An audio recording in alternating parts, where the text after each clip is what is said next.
To the പാവയ്ക്ക eating challenge. ഇന്ന് നമ്മൾ ചെയ്യാൻ പോകുന്ന വ്ളോഗ് എന്ന് പറഞ്ഞാൽ പാവയ്ക്ക ഈറ്റിംഗ് വ്ളോഗാട്ടോ. ആരാണ് ഫസ്റ്റ് പാവയ്ക്ക ബീച്ചർ ഗാർഡൻ പാവയ്ക്ക വന്നിട്ട് എടുക്കുക. ഇത് കഴിച്ചിട്ടുണ്ടോ? എനിക്ക് ഭയങ്കര ഇഷ്ടമാട്ടോ. ഇതിൻ്റെ പേരെന്താ? 7. ഭയങ്കര ടേസ്റ്റ്. അതിനകത്ത് ഒരുപാട് ചോക്ലേറ്റിൻ്റെ ഫില്ലിങ്സ് ഉണ്ടാവും. ചോറ് കഴിക്കാൻ പോണോ? വലുത് വച്ചെടുത്തിട്ടുണ്ട്. പാവയ്ക്ക കഴുകിയിട്ടില്ല അതിന് guys. Properly who is going to win? I am തോന്നുന്നു. ചാലഞ്ച്. ഇനി നമ്മള് പാവയ്ക്ക ഫസ്റ്റ് ആയിട്ട് ഇന്ന് തീർക്കുമെന്ന് നോക്കാൻ പോവാട്ടോ. ഏറ്റവും വലിയ പാവയ്ക്ക എടുത്തേക്കുന്നത് നിങ്ങളിത് നോക്കൂ. നിങ്ങളിത് നോക്കിയേ. ഇത് ഏറ്റവും വലിയ പാവയ്ക്ക എന്ന് പറഞ്ഞാൽ ഇത് എൻ്റെ പാവയ്ക്ക കേട്ടോ. ഫസ്റ്റ് കഴിച്ചു വരുന്നല്ലോ. Okay, 1 2 3 start.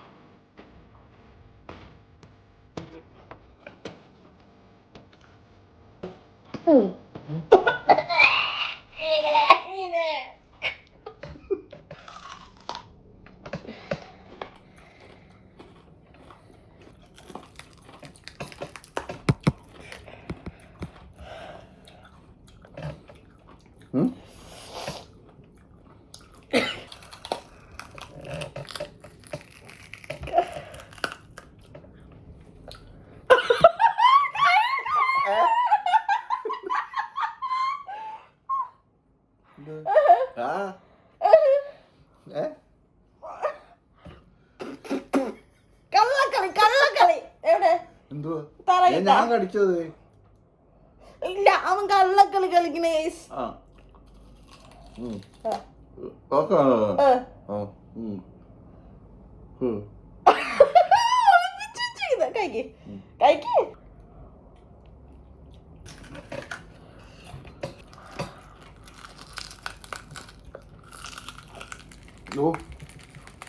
ഭയങ്കര വിറ്റാമിൻ സാധനം.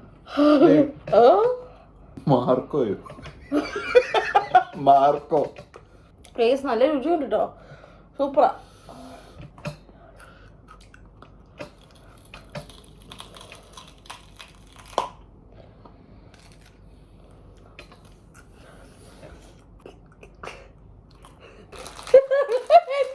അയ്യോ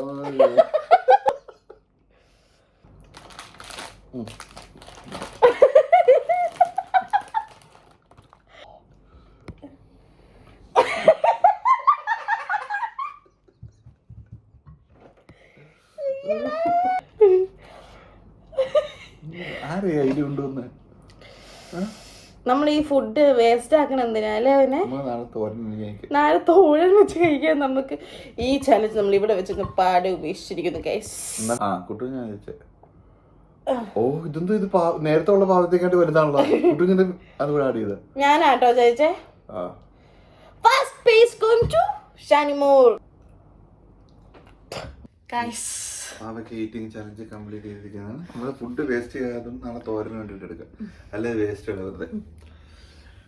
ചെറിയൊരു സിമ്പിൾ വീഡിയോ ആയിരുന്നു. പാവയ്ക്ക നല്ലതാണ് ഹെൽത്തിനൊക്കെ. ഇമ്മ്യൂണിറ്റി പവറും കാര്യങ്ങളൊക്കെ കിട്ടുന്നതാണ്. നല്ലതാണ്. എൻ്റെ ഒരു ഫ്രണ്ട് ഉണ്ട് കൂടെ വർക്ക് ചെയ്യുന്ന. അവള് പാവയ്ക്ക കറിയൊക്കെ വെച്ചിട്ട് എപ്പോഴും കൊണ്ടുവരും. പാവയ്ക്ക ഇല്ല ഉണക്കിയിട്ട് കറി വെക്കുന്ന ചോറിന്റെ കൂട്ടത്തിൽ കഴിക്കാൻ. അവള് അങ്ങനെ കൊണ്ടുപോയി. അവളിങ്ങനെ എന്തൊരു പാവയ്ക്ക എന്തോ കറി എന്തൊക്കെയോ പറഞ്ഞു. ഒരു പാവം കായാണ് guys. hope you guys enjoyed the video. Please like and subscribe. Hope you guys മാത്രമല്ല എല്ലാ ഗൈസ് എൻജോയ് ചെയ്യണം. Okay. Thank you for watching the video. See you in the next video.